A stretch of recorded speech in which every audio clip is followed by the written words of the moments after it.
అనేకులు కూడా ఏం చేస్తున్నారు ఈ రోజుల్లో? మాటల వలన విసిగిపోతున్నారు. మనుషులు అలాగే విసిగిస్తున్నారు, మనుషులు అలాగే విసిగిపోతున్నారు. మాటల వలన విసిగిపోయి బాధపడి ఇంకా మా ముందు ఇంకా ఏ మార్గం లేదనుకొని మరణమే శరణం అనుకొని మరణించేవారు అనేకులు ఉన్నారు. దేవునిపై మనము ఆధారపడాలి. యేసుక్రీస్తు ప్రభువారు కూడా దూషింపబడి బదులు దూషింపలేదు. మౌనముగా సమస్తమును ఆయన చివరి వరకు భరించి ఉన్నాడు. ఆయన నోట ఏ కపటము లేదని వాక్యం సెలవిస్తుంది.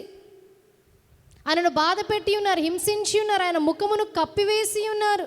నీవు రాజులకు రాజు కదా, ప్రభువులకు ప్రభువు కదా, దిగిరమ్మని అని ఉన్నారు. దేవాలయమునను మరి అది పడవేసి కట్టువాడవి నీవేనా అని దూషించి ఉన్నారు. నానా రకాల మాటలను పలికి ఉన్నారు. అయినప్పటికీ ఏం చేశాడు? మౌనముగా తాను భరించి ఉన్నాడు. మౌనముగా తన్ను తాను దేవునికి సమర్పించుకొని ఉన్నాడు. న్యాయము తీర్చే దేవునికి తన్ను తాను సమర్పించుకొని ఉన్నాడు. మనము కూడా ఆ దేవునికి సమర్పించుకోవాలి. మనుషుల మాటలు అన్నారని తిరిగి అనడం కాదు.